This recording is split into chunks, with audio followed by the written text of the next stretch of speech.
Hi, today I'm going to read to you on the architecture of belonging on campus development. The goal of sacred architecture is to make transparent the boundary between matter and mind, flesh and spirit. Norman L. Kuntz, architect. I've only met in my life one fox, the strangest encounter I've ever had with another species. It was the day I first wandered onto our future campus here on El Camino Real. It was early, still dusky. I approached from the start of a dirt pathway developers had put in, and that would become our driveway. Then I headed into a thicket. Around a cluster of maritime chaparral stood staring at me, bushy tail pointing down, a small red fox. We froze. I felt sure I must be the one in greater awe. Spirit animals for one another, we both stood transfixed for a while, longer than I thought we might. Different Native American tribes have varied interpretations, but the general belief is that the animal that crosses your path, often at the beginning of the day, holds significance for your life at that moment. This concept is rooted in the idea that animals possess unique qualities and energies that can offer guidance or insight. I wondered what it meant to have this land, not any land, but this land in this place. Was there some responsibility? At our first groundbreaking, I had red sand from Hawaii I had brought home for just this occasion. In the 11th hour, I learned of its sacred nature and hired a Hawaiian medicine woman to bless it before mixing it into the earth with the traditional koa wood Hawaiian o'o stick, an item rushed to me by my buddy Dan, a developer from Oahu. Today, after 4 groundbreakings, there are pebbles and sand from most continents spread underneath our buildings, underneath the turf, and in the quad. Each groundbreaking brought more archetypes. Our second groundbreaking created our airy, high-ceilinged Great Hall, now called David C. Meyer Hall. This wood beam structure is an informal fashioning of the great halls of academia, mastered by the early universities and libraries, with some American Lodge mixed in there. Oxford meets Yosemite. On the north end of the hall is a giant wall of windows to let light into the campus, and that light passes through a double-sided stone fireplace on the other end. For stones, there are on our outdoor columns and the fireplace light brown flagstones matched to the surrounding hillside bluffs. The hearth is a place of warmth and belonging, and our architects gave us the largest in San Diego.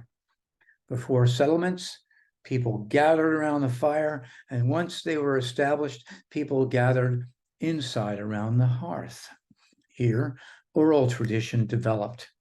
In mythology, as still today, fire awakens the imagination and search for the metaphysical.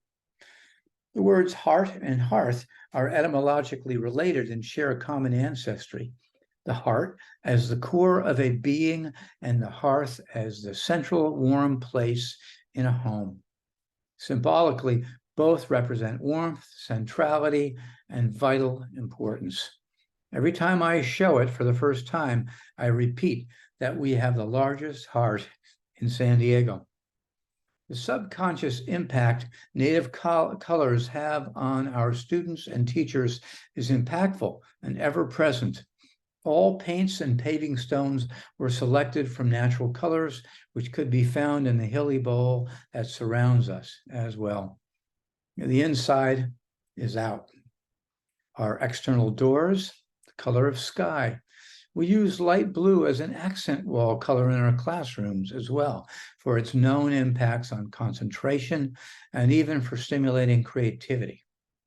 Or we may use light green, as psychologists have demonstrated that the color green seems to make positive emotions stronger and negative emotions weaker. If you follow the light through the two-sided fireplace and out the double doors of our great hall, it will lead you directly into our quad's stone water feature, especially important in semi-arid San Diego. The water element brings softening, green, and refreshment to our campus. The four elements, fire, earth, air, and water, have long been understood to sustain our existence, a tradition we can trace back 40,000 years. Greek philosophy supposed the universe to be comprised of four elements, fire, air, earth, and water. But there are close similarities in every tradition I've ever seen, such as feng shui, except perhaps in contemporary life. The gateway is one of humankind's most iconic archetypes. Archetypes are universally recognized symbols or patterns of behavior that are found across cultures and eras. They often emerge in literature, myths, religions, and dreams, representing fundamental human experiences. Hence, they're essential to the education of the mind and spirit. I've tried to discuss these with our architects through the years, knowing they are not considered much in school architecture these days. As a part of our third groundbreaking, we created the Tolerance Gateway, or the Gottlieb Family Tolerance Gateway, where students and faculty enter each day. Now our campus is oriented into an east-facing bowl, which catches the first light of the day. We want the entry passage to be transformative, as various ancient traditions have described.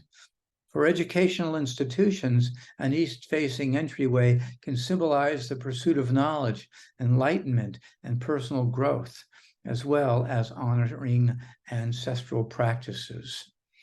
As you pass through the gateway and naturally peer diagonally across our beautiful quad, you may first view our bell tower, built in our fourth groundbreaking, and there are stones from around the world sprinkled under that as well. Bells have long been campus archetypes. They commonly represent joy and freedom in communities. Between the gateway and the tower is the heart of the campus, our green quad. The academic quad has deep roots in academic and community traditions. The ancient agora, the town square, piazza or plaza, the courtyard. To all intact cultures, a central gathering space becomes a heart of community. As our campus ages, the memorials and nooks deepen and grow in and enrich it with meaning. Two example monuments honoring those who came and went before us are set upon the hillside overlooking our campus. The Canute Memorial Bench, in honor of the benefactor of our campus land, and the Chippendale Peace Pole, named for a visionary parent whose celebration of life and dying we held on that spot while he was still alive. These monuments also honor the ancient tradition of the high place, another archetype. In the Bible and elsewhere, high places offer space for gratitude, reflection, and respect. Gardens and trees grow food all around our campus, and they nourish our students on break as well as our teaching kitchen. Farm to table, or school gardens, orchards to teaching kitchen practices have positive impacts on mental and physical health, and they enrich our sense of belonging. Why? Fresh, locally sourced produce tends to be higher in nutrients. Engaging in growing, harvesting, and cooking food has been shown to improve mental well-being and to reduce stress. Gardening or orchard care is beneficial for both individual fitness and social connection. Engaging with local food systems leads our students to more sustainable habits. Understanding where food comes from and how to grow it empowers individuals to make informed choices. And as any gardener will tell you, being involved in every step of the food journey provides an artistic, multi-sensory experience for our students. I hope every teacher will engage classes in growing and in our teaching kitchen, as there's no student or subject areas that cannot gain in depth through this practice. All of our gardening is backed up by acres of native coastal sage and maritime chaparral, just as the Kumeyaay before us found it. Open space may not be considered an archetype, except for its age-old role in providing for self-organization, a fundamental school founding principle at our school in particular. A great school must be a choice for students, never compulsory. On today's big, comprehensible campuses, it seems every square inch is taken to task and developed for efficiency, but open space is not for tasks. Open space defies the blueprint, the fixed form, and the timeline. It may be our purest archetype of all. It's filled with mystery to those who access that, like a fox. Our campus has integrity. No color used in any of our four phases of construction on the ground is foreign to the natural ecosystem a red fox might live in, though I've never seen a fox since that day. Early human civilizations found ways of channeling natural forces as they created enduring human archetypes that we now try to divine. The archetypes we employ as a part of our campus were formed long ago in concert with natural laws, but we must also understand the need to preserve the natural systems that have been here all along in support of the fox, as well as the coyote, the rattlesnake, the bobcat, and the wood rat, along with the coastal sage, the maritime chaparral, and of course that little oak tree that grows local, the encinitas. I've learned that historically, churches and temples have often been built on sites that were somehow considered sacred. Sometimes there were earlier structures.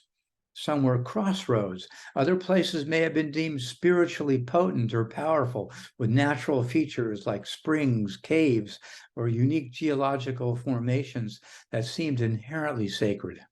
There's evidence that our site was farmed by the early indigenous people of this area. Throughout history, some schools have been built on sites that were considered sacred or significant for some of these same reasons.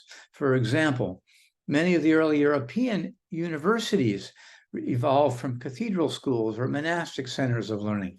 Great schools like Island Wood on Bainbridge Island, Green School in Bali, and the College of the Atlantic near Arcadia National Park, and Waldorf schools all over the world integrate the local ecosystems into the curriculum and campus. This is the Grauer School's intent and our great blessing. Alas, the letters I have written to our architects through the decades have been longer than this too long, inefficient blog. Maintaining timeless architects that students can feel on campus, however subtly, far outweigh any merit we could find for the standard efficient school goals, increasing class size, adding more programs or parking spaces, or building eye-catching architectural monuments. Our higher goal is for students and teachers to assimilate the spirit and rhythms of the natural local world, as well as the traditions willed by those who came before us. Call it well-being, cultural preservation, spiritual connection, generative thinking, elder wisdom, or resilience. Our campus embodies the sustainable, mindful, and far-sighted way of living we want for all with whom we share it, especially foxes and students.